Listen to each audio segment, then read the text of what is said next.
कृष्ण अब है दंत वक्त का उद्धार। विदुर जी का भगवान की कृपा और तीर्थ यात्रा में बलराम जी के हाथ से सूत जी का वध। श्री कृष्ण भगवान जय श्री कृष्ण। हाँ, ऋषि का वध हो गया, इसमें अच्छा दे रखा।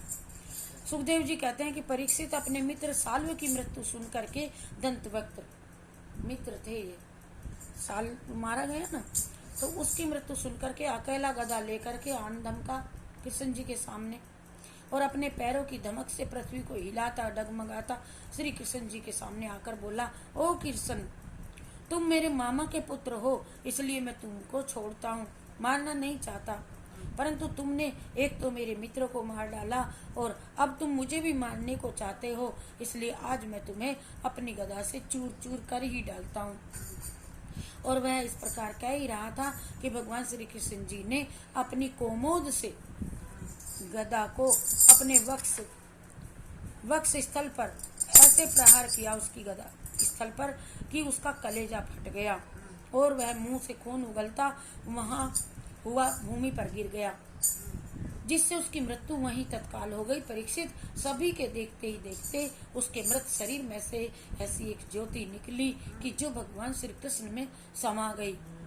दंत वक्त के भाई का नाम था विदुरथ, और विदुरथ वह अपने भाई की मृत्यु का बदला लेने के लिए भगवान श्री कृष्ण पर तलवार लेकर के झपट गया। ऐसा प्रहार करना ही चाहता था कि उन्होंने अपने चक्र से विदुरथ का मस्तक काट दिया। दंतवक्त का भाई, जिन्हें मारना दूसरों के लिए अति कठिन था, और उन्हें भगवान श्री कृष्ण ने खेल खेल में मार दिया और द्वारिकापुरी की ओर जाकर के प्रस्थान किया। परीक्षित, बलराम जी ने सुना कि कौरवों और पांडवों के युद्ध में मारने की तैयारियां चल रही हैं, तो उसके मध्यस्थ वे उनके मध्यस्थ थे और उन्हें किसी के भी पक्ष लड़ना पसंद नहीं था। ना मैं तो इनका भी खाऊं, इनका भी, न मैं इनसे लड़ूं न इनसे। और दाऊ जी ने ये मन में ठान लिया, मैं नहीं लड़ूंगा, इसलिए वे तीर्थ यात्रा के लिए निकल गए। अब वे जहाँ द्वारिका में चल करके विविध तीर्थों में उन्होंने स्नान किया, फिर उसके बाद वे नैमिषारण्य तीर्थ में पहुंच गए। वहाँ उन्होंने सर्वोच्च आसन बिछा करके विलोम जाति से उत्पन्न हुए थे एक सूत जी उनको बैठा हुआ देखा नैमिषारण्य तीर्थ में। जब उनको बैठे हुए देखा, जबकि उनसे भी उच्च वर्ण के लोग वहाँ नीचे बैठे थे और वो नीचे जाति का विलोम मुनि ऊपर बैठा था और उनसे प्रवचन सुन रहा था, ऊंचाई पर बैठा हुआ कथा सुन रहा था। ये बात बलराम जी को भाई नहीं, रुचिकर नहीं, हाँ, उनको सहन नहीं हुई। उन्होंने ये विचार किया कि रोमहर्षण अथवा वेदव्यास, कितना अंतर। और देखिए, वह कटु वचन बोलने लगे और अपने हाथ में कुशा का तिनका लिया, तिनका घास का, और अभिमंत्रित करते हुए उन पर मार दिया। अरे तूने ये, और होनहार बलवान होती है, होनहार कुछ ऐसी ही थी। सूत जी के मरते ही सब ऋषि मुनि हाय हाय हाय हाय करने लगे। अब उन्होंने बलराम जी से कहा, हे देवादिदेव, आपने बहुत बड़ा अधर्म किया है, आपने तो बहुत बड़ा अधर्म हो गया आपसे, क्योंकि उन्हें हम ही लोगों ने तो बैठाया था, उसकी कोई गलती नहीं थी,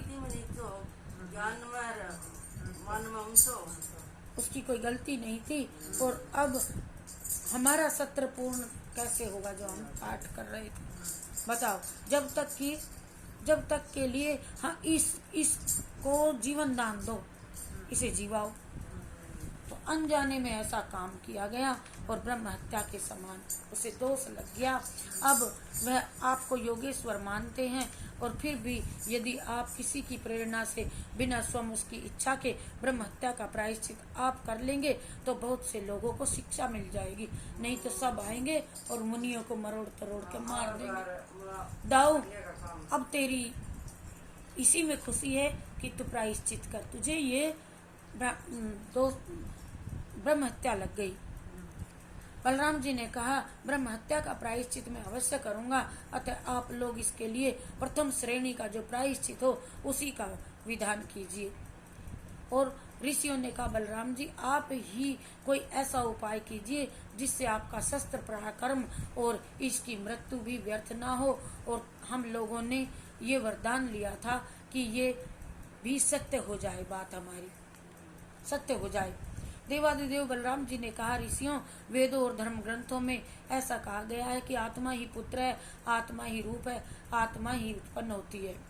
इसीलिए रोमहर्षण का जो पुत्र है उसके पुत्र के द्वारा आप कथा सुनना, आप पुराणों की कथा सुनाएगा। रोमहर्षण का पुत्र, मैं उसे अपनी योग शक्ति और अपनी दीर्घ आयु का वरदान देता हूँ। दाऊ ने कहा, इसके पुत्र से सुनो। इसके अतिरिक्त अनजाने में जो मुझसे अपराध हो गया, इसका प्रायश्चित आप लोग मुझे निश्चय करके बताओ, जो कहोगे मैं वही करूँगा। ऋषियों ने कहा, भगवान आप हमें एक कष्ट से और बचा लीजिए। इरबल का पुत्र है बलवल। बलवल हमें प्रत्येक पर्व पर आकर के बहुत सताता है, हमें यहाँ बैठने रहने नहीं देता, हमारे सत्र को दूषित कर देता है, अर्थात यहाँ आकर वह खून खच्चर हड्डी डालता है। आप उसे मार के हमारी रक्षा कीजिए और फिर अपना उपाय कर लीजिए। तो बलराम जी कुछ महीनों तक नैमिषारण्य तीर्थ में स्थान पर रहे और वहाँ सत्संग करते रहे। पर्वों का समय आया। पर्व कहते हैं ये जो एकादशी, अमावस्या, पूर्णिमा, ये तीर्थों में पर्व होता है, जो सुबह ब्रह्म मुहूर्त में स्नान का। तो जब दुष्ट इलवल ने बड़े जोरों से आंधी चला दी और उसके बाद मलमूत्र, रुधिर, पीप इनकी वर्षा कर दी, बलराम जी ने देखा ये तो वैष्णवी माया से, उसे अपनी वैष्णवी माया से दाऊ जी ने रोक लिया और अपने प्रिय आयुध हल और मुसल का ध्यान किया, स्मरण किया। स्मरण करते ही वे उसके पास चले गए, हल और मुसल।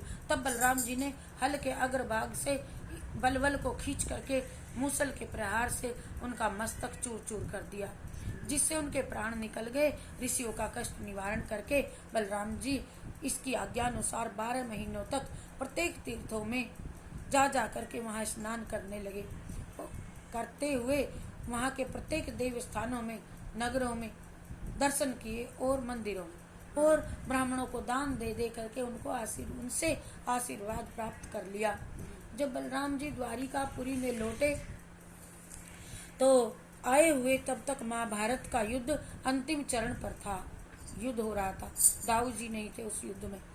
इस प्रकार भगवान श्री कृष्ण ने अर्जुन का सारथी बन करके, कृष्ण जी ने अर्जुन का सारथी बन करके भूमि का बहुत बहुत भार उतार दिया। बोलो जय श्री कृष्ण चंद्र भगवान की, कृष्ण राधे की जय, राधे कृष्णा की जय, कृष्ण राधे की जय, की जय, मुरली वाले कन्हैया तेरी जय जय, बंसी वाले कन्हैया, बोलिए जय वृंदावन बिहारी लाल की।